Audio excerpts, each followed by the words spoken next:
This is one of these little gems on the box set that I have seen countless times as a child.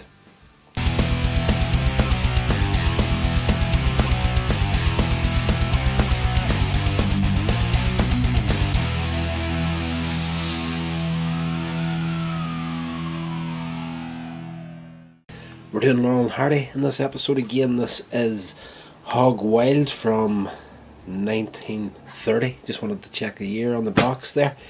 This is one of these little gems on the box set that I have seen countless times as a child.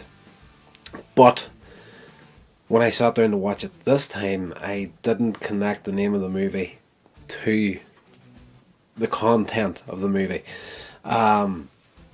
Last time I seen this in full was probably, oh gosh, I think I couldn't have been any older than perhaps 9, 10 years old maybe. And I'm 40 now, so it's been quite a while since I watched this movie. But this one here is absolutely brilliant, one of their best in my opinion. I really did enjoy this one.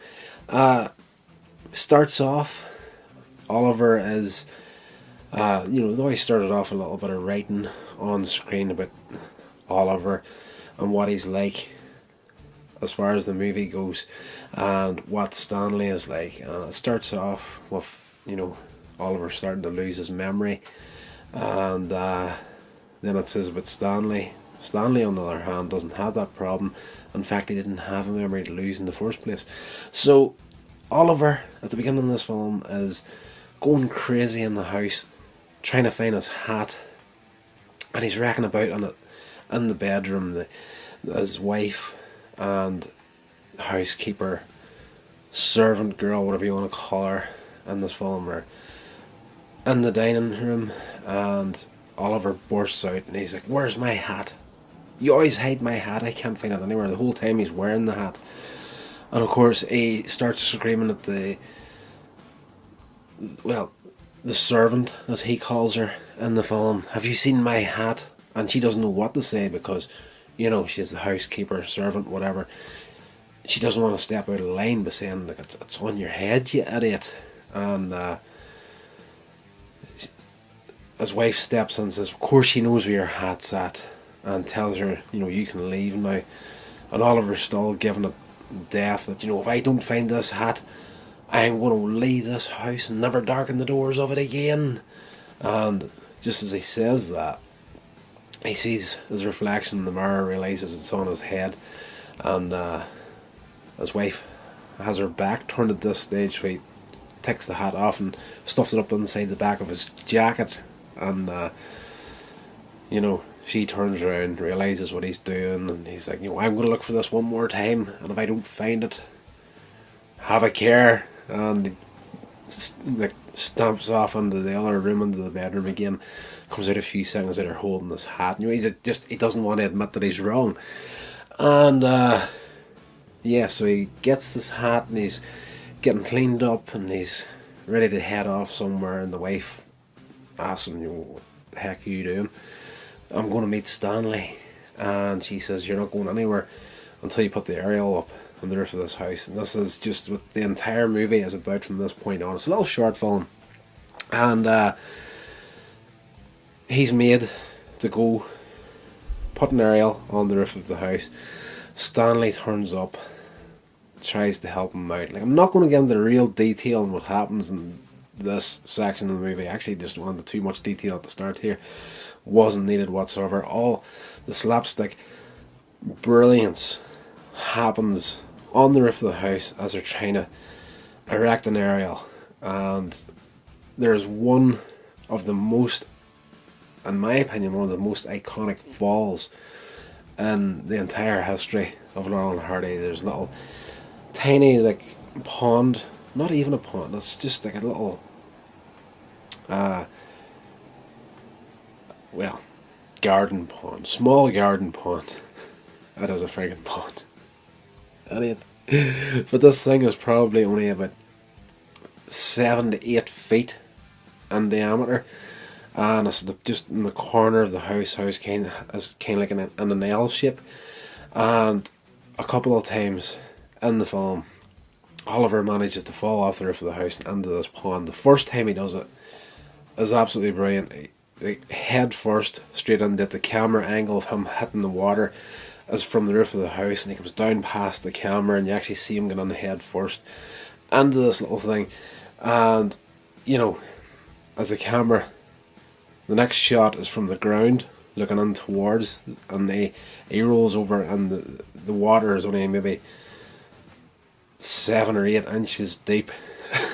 But that is just brilliant the way it was done. And as I say, that happens to him twice.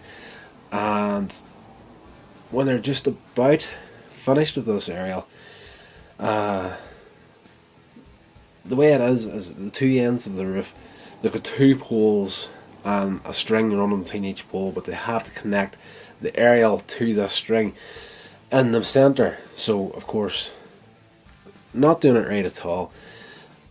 The 2 poles is up, the string is hanging, but they can't reach. So Oliver decides, okay, I'm going to get down on my hands and knees. Stanley's going to climb onto my back, and he's going to reach up and connect the aerial. But for safety's sake, Oliver gets a rope, ties it around the chimney of the house, ties it around his waist. He is not going to fall off this roof again. So as Stanley is trying to get on his back, one of the roof tiles that Oliver is leaning on slips out of place. He falls. Stanley falls on top of him. The 2 of them roll off the roof, fall into the pond again, and the weight of Oliver on the rope tied around the chimney of the house, it gives way. A rain of blocks fall on top of them as they're sitting in the pond at the bottom of the house. So, spoilers. I should say spoilers at the start of these videos. Yes, that's not where it ends at. There's more to come after it. They still have to connect this area up, get it to the radio.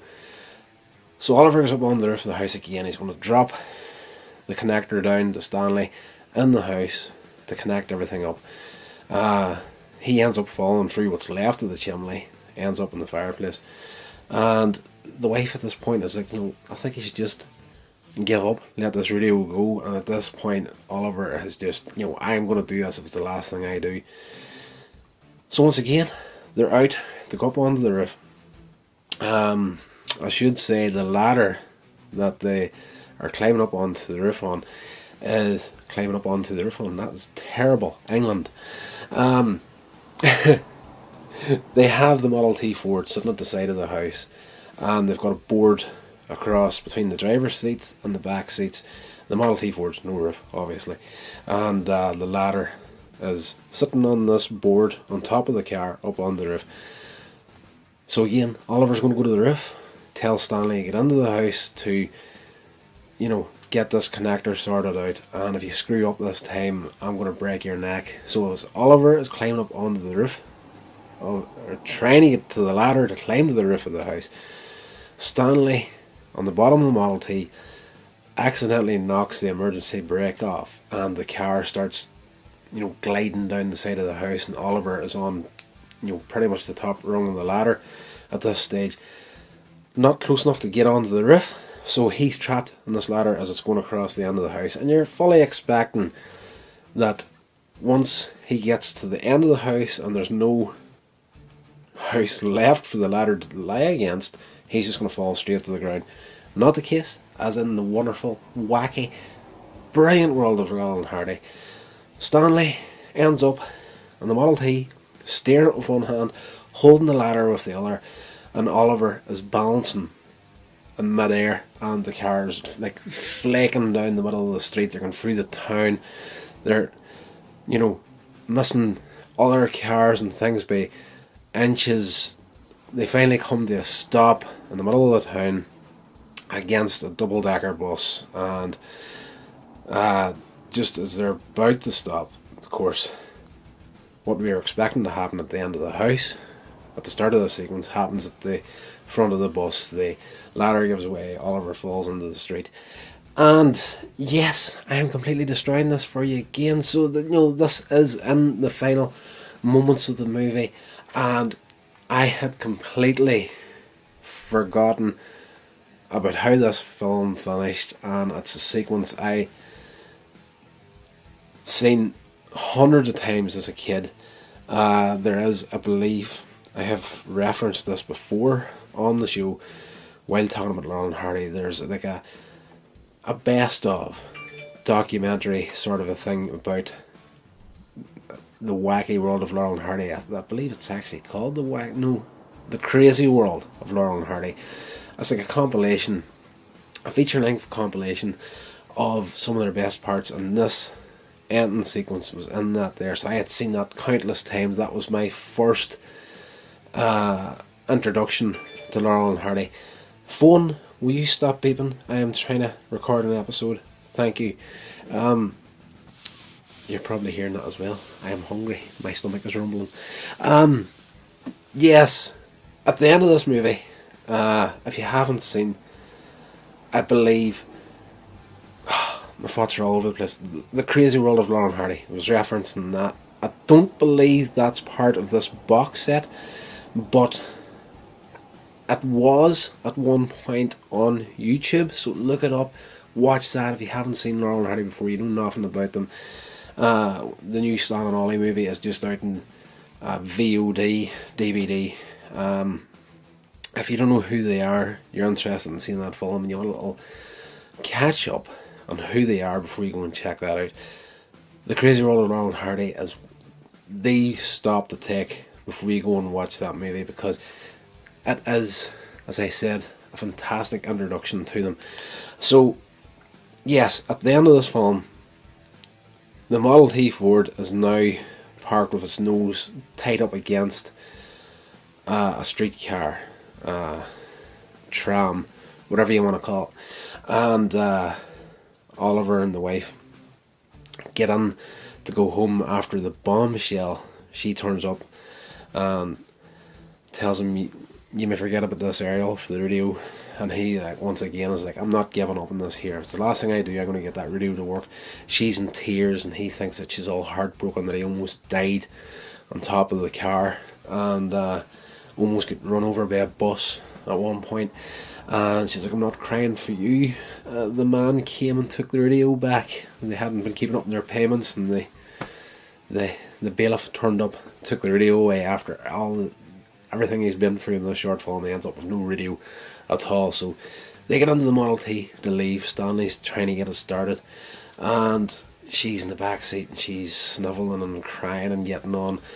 Oliver's in the passenger seat, and he's all, fed up and angry at this point, and the Model T just refuses to start.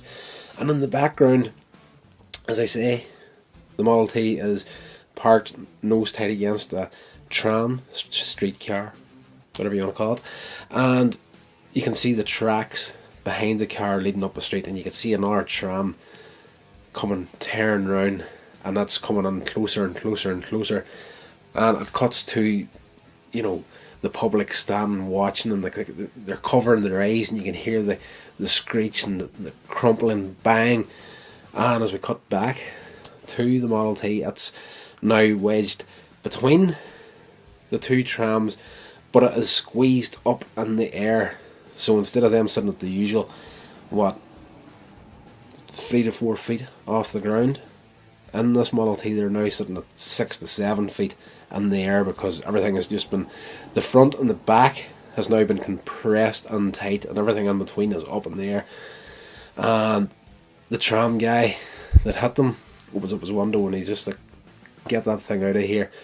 And the film finishes off. The Model T has started up, and they're able to drive off in it, and that is the closing of the film. And I have just completely destroyed this movie for you. If you haven't seen it before, if you're excited to watch it, I've probably given you too much information, but this is Laurel and Hardy. I said countless times, I don't believe there's such a thing as a spoiler for Laurel and Hardy, because it's one thing to tell you guys what happens in these movies. It's a completely different thing to actually sit down watch these guys doing this. This is absolutely brilliant. There's quite a few things in there that happened as far as quick jokes that I didn't give, so I didn't completely spoil the film for you. There's a lot of stuff in there that's worth checking out. Like, it's just, if you were to go through absolutely everything that happens in these films, you'd be here all night.